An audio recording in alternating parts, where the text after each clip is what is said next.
So let's keep working on writing equations of hyperbolas using characteristics. For this one, I'm going to zoom in, and hopefully that will help with saving some of our room. All right, so let's take a look at example 7 here. And for example 7, we start off with the vertices and the covertices, and we can use these to first find the center.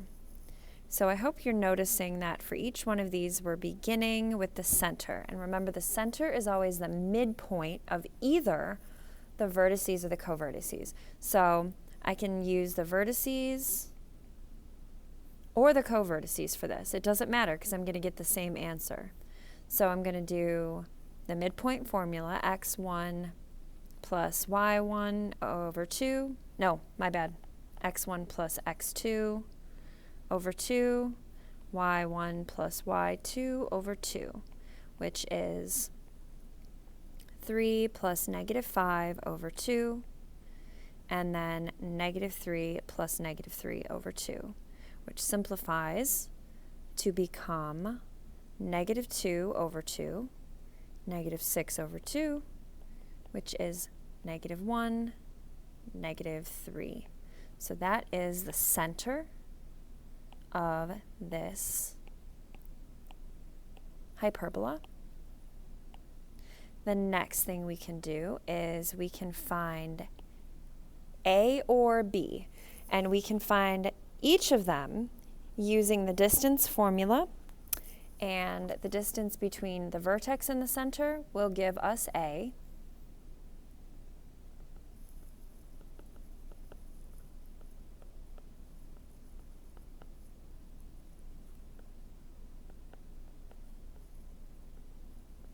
And that could be either vertex. So the center is going to be my new x2, y2. So the distance, or A, equals the square root of negative 1 minus 3 squared plus negative 3 minus negative 3 squared. And notice the minus negative becomes a positive. Negative 3 plus 3 is 0, so that part cancels. So this becomes A equals the square root of negative 4 squared. I don't even need that A part.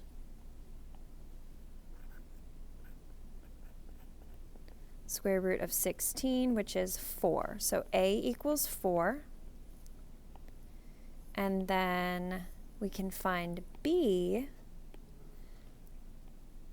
because B is the distance between the covertices, or the covertex, and the center.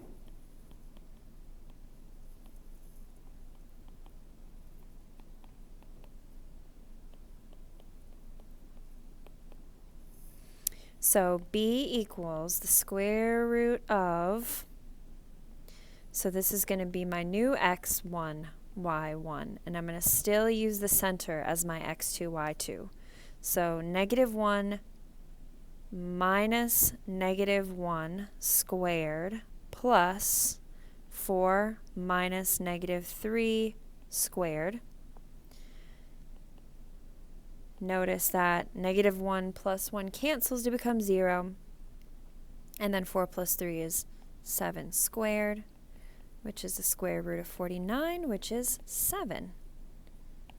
So B equals 7.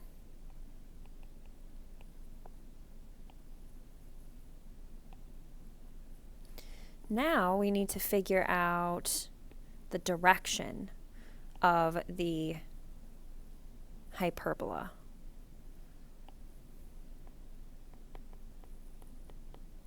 And in order to figure out the direction, we have to do a sketch. And we're going to sketch out the vertices. 3, negative 3 should be right here. I know it's hard to see that point. And then negative 5, negative 3. So see how these points are horizontal to each other, the center would also be -1, -3. So that creates a horizontal axis. So that means that the direction of this hyperbola is horizontal.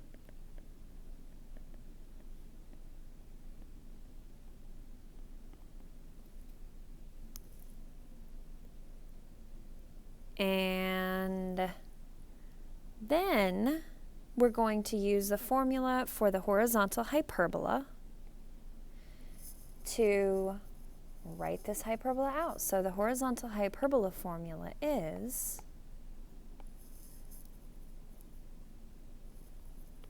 right here at the top of the page. I jotted it down for you, and you can notice that A is here, B is here, and then HK goes here. So we just fill in what we know. So this becomes x minus -1, so x plus 1, squared over a squared is 4 squared, which is 16, minus y minus k squared, so y minus -3, which is y plus 3, squared, over b squared, so that's 7 squared, which is 49, equals 1. And that is the equation for this hyperbola. So notice that the things that we need to find for each of these examples are the center, A, and B. So now let's take a look at example 8, and I'm going to zoom in here. Notice how this one gives us the vertices and the co-vertices again. So I'm going to use the vertices to find the center. And I just say x1, y1, x2, y2, -4 plus -4 over 2, and then 11 plus -13 over 2. And that simplifies to be -8 over 2, -2 over 2. So at the center of this hyperbola is -4, -1. All right, so the next thing we need to find is A. And remember, A is the distance between the center and one of the vertices. So my new x2, y2 is the center. I'm going to use the distance formula this time. -4 minus -4 squared plus -1 minus 11 squared. Notice how -4 plus 4 will cancel to be 0. And then I have -1 minus 11, which is -12 squared. And that will become the square root of 144, which is 12. So A equals 12. And then B equals, and we use the center and one of the co-vertices to find B. So my new x1, y1 is 3, -1, and I'm going to continue to use the center. So we use that distance.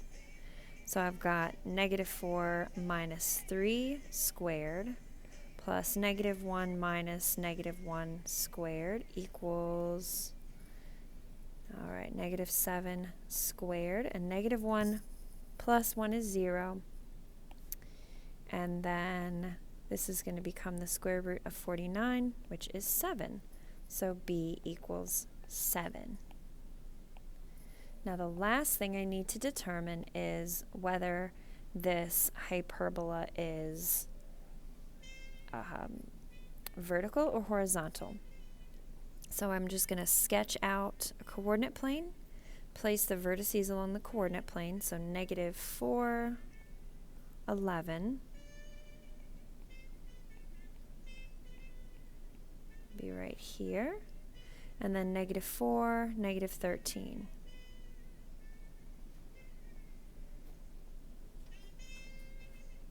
Right here. And we can see that the center is at -4, -1, which would be right here. So this axis is vertical, which would make this a vertical hyperbola. So I need to use the formula for a vertical hyperbola, which is very similar to the horizontal hyperbola. Notice that A and B are in the same position. However, H and K are switched. So we need to be really careful about that when we write this formula out. So I'm going to say y minus k, which is -1, so y minus -1, which is y plus 1 squared, over a squared, which would be 12 squared, which is 144, minus x minus, then h is -4, so minus -4 would be plus 4 squared, over b squared, which is 7 squared, which is 49, equals 1. And that is the formula for that vertical hyperbola.